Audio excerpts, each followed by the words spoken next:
Bienvenue dans le podcast de Beebonds, la plateforme de crowdlending. Je m'appelle Joël Duisan et je suis le fondateur de Beebonds. Dans chaque épisode, nous allons vous présenter les personnes qui portent les projets en financement et nous lèverons le voile sur leur vision et leur parcours. Nous aborderons également les thématiques liées au financement d'entreprises et aux stratégies d'investissement pour dynamiser l'épargne citoyenne et la trésorerie des entreprises. Bonne écoute. Bonjour à toutes et à tous et bienvenue dans le podcast de Beebonds. Aujourd'hui, j'ai le plaisir d'accueillir Nicolas Hérodiades. Bonjour Nicolas. Bonjour Elisa. Nicolas, vous êtes le porteur de projet de notre nouvelle campagne, le projet Arche, présenté sur la plateforme. Alors, je vais faire, si vous le voulez bien, un bref retour sur votre carrière professionnelle pour que nos auditeurs puissent comprendre en quoi votre parcours et le projet que vous défendez aujourd'hui sur Beebonds est le fruit finalement d'un long parcours. Alors, vos 10 premières années d'activité professionnelle ont été consacrées à des activités d'audit financier, puis de conseil en stratégie et organisation pour Arthur Andersen, PwC Luxembourg, où vous deviendrez d'ailleurs senior manager. En 2007, vous fondez votre propre entreprise destinée à la gestion de projets. Et en parallèle, vous continuez à développer vos compétences dans la gestion de projets et vous êtes amené à réaliser des projets de développement immobilier. Puis, et c'est très important de le mentionner, vous créez Picaroon SA en 2011 et développez une activité d'acquisition de navires et d'organisation de croisières. Alors, votre inspiration pour le projet Arche, lancé en 2019, qui vous vient directement de vos expériences acquises lors de vos expéditions maritimes, mais vous allez nous l'expliquer. Elles se nourrissent, entre autres, des principes de solidarité, d'usage rationalisé des ressources et de respect de l'environnement. Alors, je vous propose peut-être d'entrer directement dans le vif du sujet en nous présentant votre projet, le projet Arche. Merci beaucoup Elisa. En effet, la genèse du projet trouve ses origines dans les expéditions maritimes que j'ai pu faire pendant plusieurs années dans la première phase d'exploitation de la société Picaroon. Et nous allons retrouver dans ce projet immobilier résidentiel au Luxembourg les mêmes valeurs que l'on peut retrouver dans le monde de la navigation à voile. J'aime à présenter ce projet avec un clin d'œil en disant que c'est la première marina que l'on va construire au Luxembourg. Donc, il y a une première vocation de ce projet qui est de l'ordre du vivre ensemble et donc de permettre de créer, au-delà d'un endroit qui met un toit sur la tête des gens, de leur proposer un espace qui va être un écrin pour des expériences de vie en commun qui, espérons-le, viendront enrichir la vie de chacun. Et un deuxième aspect qui tient également son inspiration du monde de la mer, c'est une attention toute particulière à la façon dont ce projet s'interface avec son environnement et son impact, que ce soit pendant la construction ou pendant son exploitation.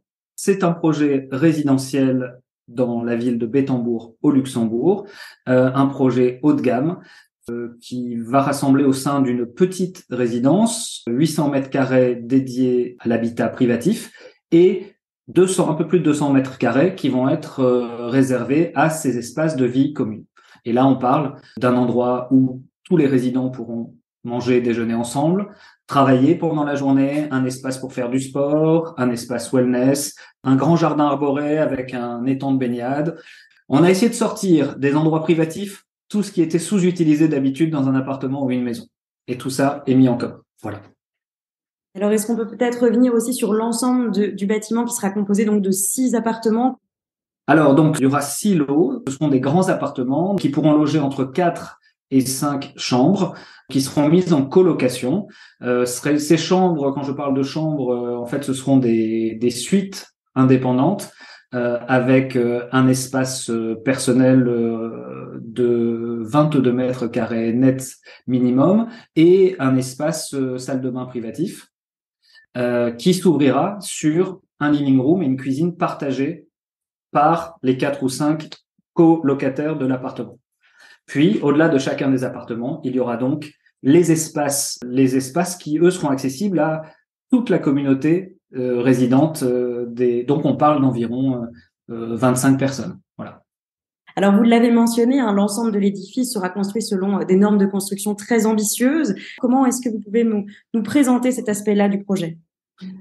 Alors, il y a des normes qui sont obligatoires au Luxembourg. Donc, depuis 2017, tous les logements d'habitation doivent répondre à la norme d'habitat passif. Donc, on a des bâtiments qui sont particulièrement bien isolés. Nous avons d'ores et déjà obtenu notre certificat énergétique qui sera un triple A, donc en termes de performance d'isolation thermique, d'isolation de performance énergétique et de performance environnementale. Selon les obligations qui s'imposent au Luxembourg, nous obtenons les notes maximales.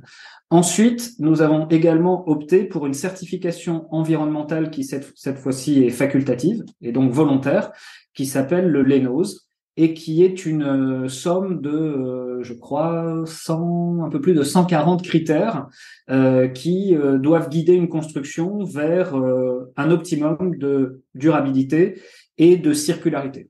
Donc la durabilité, c'est la limitation de l'impact sur l'environnement, et la circularité, c'est construire dans une perspective de réemploi des matériaux.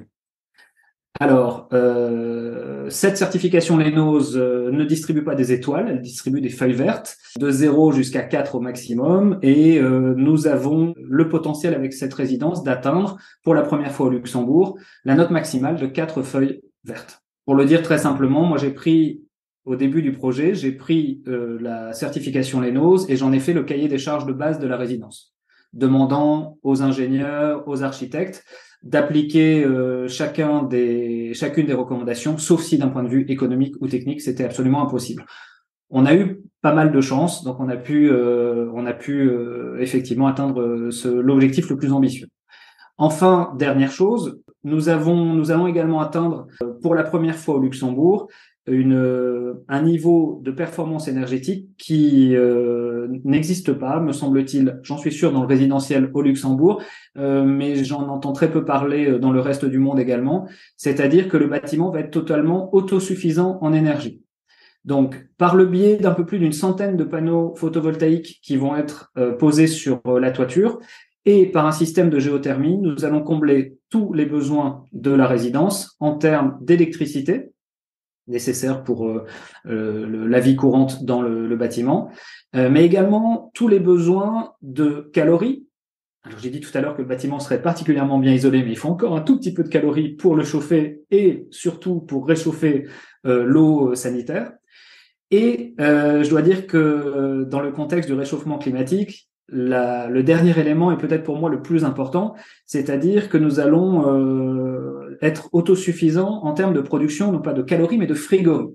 Donc, on va pouvoir assurer le rafraîchissement du bâtiment qui, à chaque été caniculaire que nous passons, on se rend compte davantage que c'est ça le vrai enjeu des années de demain. Voilà. Alors, ça ne veut pas dire qu'on sera débranché du réseau. Ça veut juste dire que, d'ailleurs, nous allons consommer l'eau, l'électricité du réseau, mais nous allons produire au moins autant que ce que nous utilisons.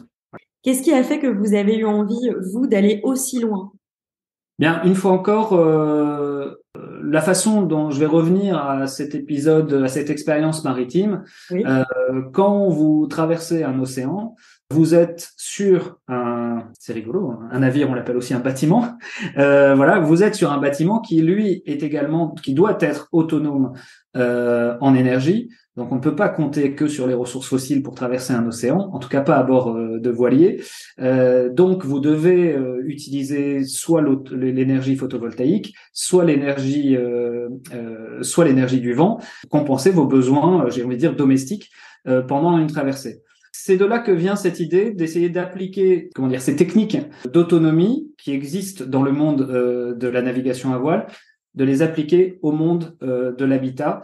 Pour moi, le plus important, au-delà de ces technologies, c'est aussi de ramener un petit peu de l'état d'esprit qui existe entre les marins. Mais ça, c'est la partie vivre ensemble du projet dont j'ai parlé auparavant. Donc, un projet bien complet. Alors, pourquoi cette levée de fonds? Expliquez-nous. Bien, en fait, la levée de fonds intervient au bout de 4 années depuis que le projet s'est insinué dans ma tête, comme depuis l'idéation. La conception est totalement finalisée, le projet est intégralement autorisé et nous sommes prêts à lancer la construction. Il y avait un premier dispositif de financement qui a duré pendant cette première phase de conception et nous arrivons au bout de ce dispositif de financement qui ne peut pas être reconduit dans les mêmes conditions. Et il faut maintenant, entre le début de la construction et le moment où le projet sera vendu, que nous trouvions une autre formule pour financer le projet. Voilà. Je suis très heureux aujourd'hui de pouvoir ajouter à ce projet d'habitat participatif une formule de financement qui elle aussi est participative. Je trouve que tout ça a beaucoup de sens. Ben justement, vous devancez ma prochaine question qui est pourquoi avoir fait appel au crowdlending et à Beebons? On aurait pu repasser par des financements bancaires. Aujourd'hui, sur la durée qu'il nous reste à financer, qui est relativement courte, cette formule m'a paru intéressante. Alors, à la fois pour le projet Arche, mais aussi pour les futurs projets, puisque de plus en plus, aujourd'hui, le financement des projets immobiliers devient composite. Donc, hormis une partie d'apport de capital des entrepreneurs et une partie de financement bancaire, de plus en plus, il va falloir ajouter un troisième pilier de financement qui va être du capital risque. Donc, et je trouve que la meilleure façon, soit vous pouvez le faire avec des cercles restreints de capital risqueur, soit vous pouvez l'ouvrir à un public le plus large possible. Et je trouve que cela s'aligne tout à fait dans l'esprit de ce que l'on essaiera de faire concrètement dans chacune de nos résidences, hein. C'est-à-dire de pouvoir partager les fruits et la valeur ajoutée de chacune de nos résidences avec le plus grand nombre. Les services et les espaces qui seront partagés au sein de chacune de nos résidences pourront également être ouverts de manière plus large au grand public et aux gens du quartier. Voilà, l'idée c'est vraiment de travailler sur des formules de vivre ensemble les plus riches possibles. Voilà. C'est ça, et les plus ouvertes.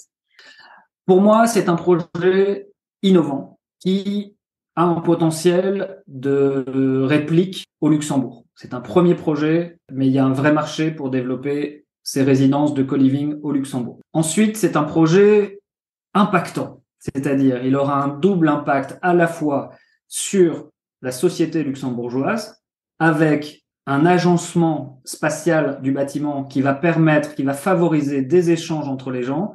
On va essayer de construire certes des murs, mais aussi des ponts entre les gens.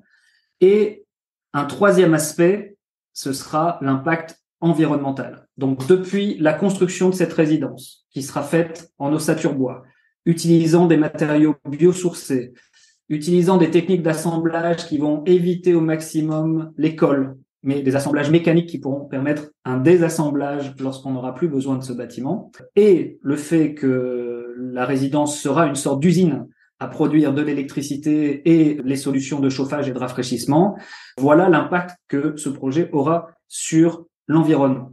Un impact très très fort. Enfin, une dernière chose, d'un point de vue plutôt purement d'investisseur financier, on a ici un investissement en capital risque sur un projet qui finalement ne porte plus vraiment de risque puisqu'il est déjà conçu, autorisé, qu'il a déjà un client putatif qui est identifié et qui plus est, même si la rémunération du risque est importante et que pour un investisseur, une rémunération à 9% brut, c'est une jolie performance aujourd'hui pour un coupon obligataire, eh bien, malgré cette très bonne performance et cette bonne rémunération, cet investissement est également assorti d'une totale garantie hypothécaire.